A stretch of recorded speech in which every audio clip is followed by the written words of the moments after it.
Dear students, आज का जो हमारा टॉपिक रहेगा वो रहेगा गुणनखंडों द्वारा द्विघात समीकरण का हल।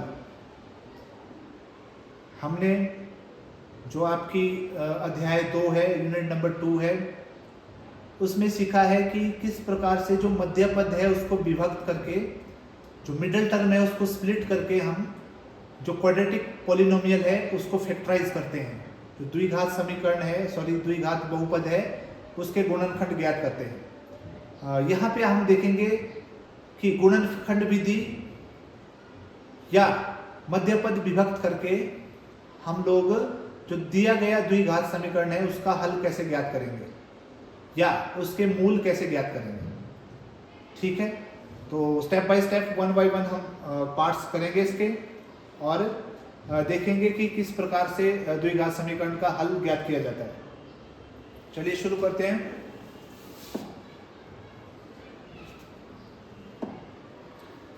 सबसे पहले द्विघात समीकरण होता क्या है? द्विघात समीकरण, तो जैसा आपको पहले ही पता है क्वाड्रेटिक इक्वेशन क्या होती है, हमने सेकंड चैप्टर में भी डिस्कस किया है क्वाड्रेटिक इक्वेशन। तो ऐसा समीकरण जो इस रूप में हो, ax² plus bx plus c बराबर है 0। तो अगर इक्वालिटी का साइन आ गया तो वो इक्वेशन बन गई, अगर इक्वालिटी का साइन नहीं है तो ये क्या है? एक पॉलिनोमियल है। बोलने का मतलब है अगर बराबर है 0 मैंने लिख लिया है तो ये एक द्विघात समीकरण है, अगर बराबर है 0 नहीं लिखा है तो ये क्या है? एक द्विघात बहुपद है। अब a b c क्या है? यहाँ पे वास्तविक संख्याएं हैं। वास्तविक संख्याएं मतलब रियल नंबर्स हैं, और साथ में एक कंडीशन है यहाँ पे कि a का मान 0 के बराबर नहीं होना चाहिए। क्यों नहीं होना चाहिए? क्योंकि अगर a का मान 0 हो गया तो ये पूरी टर्म 0 हो जाएगी और ये जो बहुपद है आपके पास ये क्या बन जाएगा? एक रैखिक बहुपद, लीनियर इक्वेशन। क्यों? क्योंकि हमारे पास यहाँ पे जो चर संख्या है उसकी अधिकतम घात कितनी रह जाएगी? 1। तो अधिकतम घात अगर 1 हो तो उस बहुपद को क्या बोलते हैं हम? रैखिक बहुपद, और इक्वलिटी का साइन हो तो रैखिक समीकरण। ठीक है, तो यह है सबसे पहले हमारे पास द्विघात समीकरण का मानक रूप या general form of quadratic equation. ठीक है, अब चलिए इससे रिलेटेड क्वेश्चंस देखते हैं, क्योंकि जब हम क्वेश्चन सॉल्व करेंगे तो तभी हमारा जो कंसेप्ट है वो क्लियर होगा बिल्कुल कि हमें क्वेश्चन को सॉल्व कैसे करना है। जैसे आपके पास क्वेश्चन है, मान लीजिए कि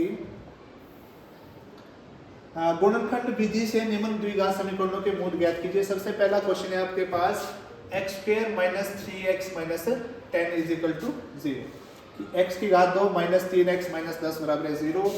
इसके मूल आपने ज्ञात करने हैं। ठीक है, इसके रूट्स हमने फाइंड आउट करने हैं, तो कैसे करेंगे? तो इक्वेशन है आपके पास x² minus 3x minus 10 is equal to 0। Question number 1 का फर्स्ट पार्ट। अब आपको जैसे मैंने बताया सबसे पहला काम आपका रहेगा कि इसका मानक रूप आप लोग लिख लें, जनरल फॉर्म। तो आपके पास क्या बन जाएगी general form? ax² plus bx plus c is equal to 0। और अगर आप स्टेप वाइज इसको करें तो और भी बेटर है। तो स्टेप 1 में सबसे पहले हमने इसका मानक रूप लिख लिया, जनरल फॉर्म लिख ली। अब जनरल फॉर्म को जब आप इसके साथ कंपेयर करेंगे, जो दिया गया हमारे पास समीकरण है, इक्वेशन है, तो यहाँ से a का मान कितना आ गया हमारे पास? देखिए a होता है x² का गुणांक या कोफिशिएंट, तो यहाँ पे कुछ नहीं लगा है, तो हमारे पास यहाँ पे x² का कोफिशिएंट कितना है? 1। अब b का मान x का गुणांक तो कितना है यहाँ पे? -3, और c अचर पद ये कितना है आपके पास? माइनस का 10। ये था आपके पास स्टेप 1। अब स्टेप 2 में आप लोग क्या कर लें? a और c को मल्टीप्लाई कर लें। a की वैल्यू है 1, c की वैल्यू -10। तो आपको पता है एक धनात्मक हो, एक पूर्णांक ऋणात्मक हो, और उनको आप मल्टीप्लाई करें तो माइनस का साइन आता है। तो 10 से कम कितना आ गया आपके पास? 10। और नीचे आप लिख लें b का मान जो कितना है? -3। बोलने का मतलब है आपको दो संख्याएं चाहिए जिनको गुणा करने पे माइनस का 10 आए। पहले आप माइनस का साइन भूल जाइए और आप ऐसा सोचिए कि हमें दो संख्याएं चाहिए जिनको गुणा करने पे 10 आए, मतलब 10 के सभी गुणनखंड लिखने, 10 के गुणनखंड। तो 10 के गुणनखंड आपको पता है 1 और 10 तो होंगे ही, कोई भी संख्या हो 1 के अलावा उसके दो गुणनखंड कम से कम होते ही हैं, एक वो संख्या खुद और एक एक, ठीक है। अब इसके अलावा कौन से फैक्टर्स 10 के होंगे, 2 के टेबल में आता है 2 5 जा 10 और 5 2 जा 10। तो 10 के सभी जो हमने फैक्टर्स थे वो सामने लिख लिए, 1 2 5 और 10। तो मतलब a और c को गुणा करके हमें 10 चाहिए। तो सबसे पहले 1 से शुरू करते हैं, 1 को आप 10 से गुणा करेंगे कितना आएगा 10, वैसे ही 2 को 5 से गुणा करेंगे फिर भी कितना आएगा 10, 5 को 2 से गुणा करेंगे तब भी आएगा 10 और 10 को 1 से गुणा करेंगे फिर भी कितना आएगा 10। पर क्वेश्चन में हमें बोला हुआ है कि हमें चाहिए माइनस का साइन। तो आपको पता है माइनस का साइन कब आता है, जब एक संख्या प्लस की हो और एक माइनस की हो। तो मैं क्या कर रहा हूँ, ये जो सेकंड टर्म में सबके साथ किस चीज का निशान लगा रहा हूँ, माइनस, क्योंकि हमें पता है जमा गुणा माइनस क्या होता है, फिर माइनस। तो अब ये क्राइटेरिया हमारा सेटिस्फाई हो गया कि दो संख्याओं को गुणा करने पे माइनस का 10 चाहिए, ये हमने काम कर दिया। अब ये जो हमने दो सब संख्याएं ली है, जैसे पहले कौन सी थी, 1 है, दूसरी -10 है, नेक्स्ट कौन है 2 और -5 है, फिर 5 और -2 है, फिर 10 और -1 है। जब आप इनको सॉल्व करेंगे घटाएंगे, अब 1 धनात्मक है 10 ऋणात्मक है, आपको पता है 1 में से 10 घटाएंगे तो माइनस का 9 आपके पास आएगा, पर हमें तो माइनस का 3 चाहिए, मतलब ये तो नहीं हो सकता। अब 2 और -5 को जब आप घटाएंगे तो माइनस का 3 आएगा, यही हमें चाहिए। तो वो दो संख्याएं कौन कौन सी आ गई आपके पास, एक जमा का 2, एक माइनस का 5। तो बोलने का मतलब है जो आपकी मिडिल टर्म है, अब इसको स्प्लिट किया जा सकता है, माइनस के 3x को हम स्प्लिट करके लिख लेंगे 2 और -5, ठीक है। तो यहां से आगे आप लिख सकते हैं मध्य पद विभक्त करने पर, या on splitting the middle term, English में अगर आपने लिखना हो on splitting the middle term, तो फर्स्ट टर्म को आप कुछ नहीं करेंगे, 1x² वैसे रहने दीजिए। माइनस का 3x था आपके पास, तो इसके हमने दो फैक्टर्स देखिए बना दिए हैं, 2 और दूसरा कौन सा है -5। तो 2 जो है आपका प्लस का है, तो आप सीधा ही लिख लीजिए प्लस का 2x, और दूसरा को क्या है आपके पास माइनस का 5 है और इसके साथ भी x, और माइनस का 10 = 0। अब आपके पास 4 पद यहाँ पे होंगे, तो 2 2 के जोड़े बना लीजिए, x² + 2x का एक जोड़ा बन गया, 5x - 10 का दूसरा जोड़ा बन गया, ठीक है। अब इनको आपने कोई चीज़ आपको यहाँ से कॉमन चाहिए, तो इनको गुणनखंड आपने गुणनखंड के रूप में लिख लेना है। तो एक x² को हम क्या लिख सकते हैं, 1 × x, वैसे जमा का 2x को हम लिख सकते हैं 2 × x, -5x को आप लिख सकते हैं 5 × x, और -10 को आप लिख सकते हैं 5 × 2, जब इसके भाज्य गुणनखंड हमने बनाया। और राइट साइड में हमारे पास कितना है, बराबर है 0। अब देखिए दोबारा से 2 2 के जोड़े थे हमने बनाए हुए, वैसे ही रखें। अब हमने कॉमन ले ली है यहाँ पे संख्याएं, तो यहाँ पे x है, यहाँ पे भी x है, तो x आ गया हमारे पास कॉमन, और कोई संख्या यहाँ पे कॉमन नहीं है, तो x ले लिया हमने कॉमन। अंतर क्या बचा, सिर्फ 1 और x, मतलब x जमा x हम बाहर ले चुके हैं, तो अंतर कितना बचा है 2। ये माइनस का साइन एज इट इज, देखिए 5 इधर है 5 इधर भी है, तो 5 ले लिया हमने कॉमन, और कोई संख्या कॉमन नहीं है, तो अंदर क्या बचेगा x + 2। मैक्सिमम बच्चे कंफ्यूज हो जाते हैं कि सर ये तो माइनस का साइन था, यहाँ पे प्लस का कैसे आ गया। तो आपने ध्यान रखना है कि जो माइनस का साइन है आप लोग बाहर कॉमन ले चुके हैं, और जब आप इस माइनस से अंदर मल्टीप्लाई करेंगे तो माइनस गुणा प्लस क्या हो जाएगा, माइनस। तो बोलने का मतलब है यहाँ से हमने 5 कॉमन नहीं लिया है, माइनस का 5 कॉमन लिया, तो इसलिए अंदर कौन सा निशान है आपके पास, प्लस का। और हमेशा ध्यान रखना है कि ये संख्या और ये दोनों संख्या आपस में क्या होंगी, हमेशा बराबर। अब हम क्या करेंगे, x + 2 यहाँ से कॉमन ले लेंगे अगर, तो अंदर क्या बच गया हमारे पास, x - 5 और बराबर है 0। अब मैंने आपको सेकंड चैप्टर में भी बताया हुआ है कि अगर दो संख्याओं का गुणनफल 0 हो तो अलग अलग करके भी 0 के बराबर आप उनको इक्वेट कर सकते हैं। तो बराबर है 0, यहाँ से x का मान कितना आ गया, जमा का 2 उस तरफ गया माइनस का 2, और माइनस का 5 उस तरफ गया तो जमा का 5, x के 2 मान आ गए आपके पास -2,5। तो ये हमारे पास दिए गए द्विघात समीकरण के दो मूल आ गए हैं, -2,5। अगर आपने वेरिफिकेशन करनी हो तो आप कर सकते हैं कि ये सही है गलत है। कैसे वेरीफाई करेंगे, ये जो समीकरण है इसमें लेफ्ट हैंड साइड में आप x का मान भरेंगे, तो जब आप उसको सॉल्व करेंगे तो कितना आना चाहिए आपका 0। अगर 0 आ गया तो आपका क्वेश्चन बिल्कुल सही है, अगर नहीं आया तो क्वेश्चन गलत है। ठीक है, एक आधा क्वेश्चन और ट्राई कर लेते हैं हम इसे नेक्स्ट। जैसे और तो बाकी आसान है, ये जो थर्ड पार्ट है इसको थोड़ा सा देख लेते हैं। वर्गमूल 2 एक्स स्क्वायर जमा 7x जमा 5 वर्गमूल 2। वर्गमूल 2 एक्स स्क्वायर जमा 7x जमा 5 वर्गमूल 2। ठीक है, वर्गमूल 2 एक्स स्क्वायर जमा 7x जमा 5 वर्गमूल 2 बराबर है 0। क्वेश्चन है आपके पास वर्गमूल 2 एक्स स्क्वायर जमा 7x जमा 5 वर्गमूल 2 बराबर है 0। अब इसको आपने मध्य पद विभक्त करके कैसे सॉल्व करना है, बहुत ही सिंपल है। भी थर्ड पार्ट आई थिंक। दोबारा से आप सबसे पहले इसका मानक रूप लिख लेंगे।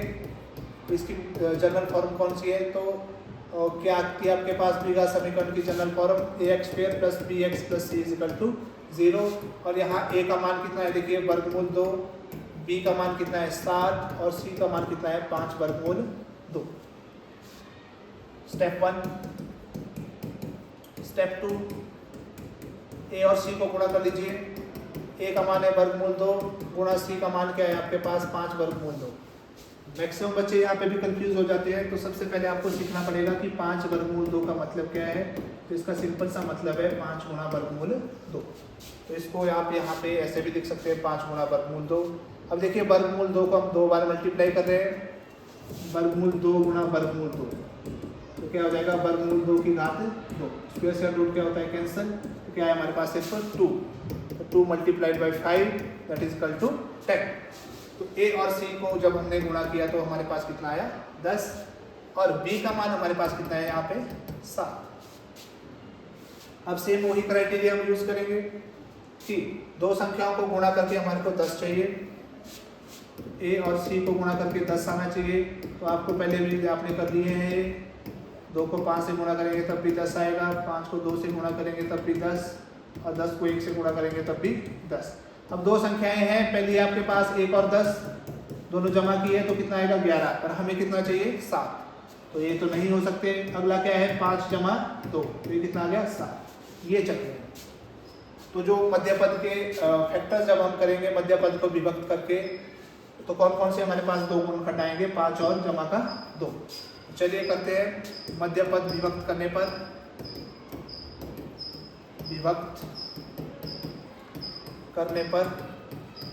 क्या बन जाएगा आपके पास वर्गमूल 2 एक्स स्क्वायर, ये तो पहला पद था बेटे। अब देखिए मध्य पद था आपके पास 7x, उसके फैक्टर्स कौन कौन से बने 5 और जमा का 2। तो आप इसको लिख सकते हैं जमा का 5x और जमा का 2x।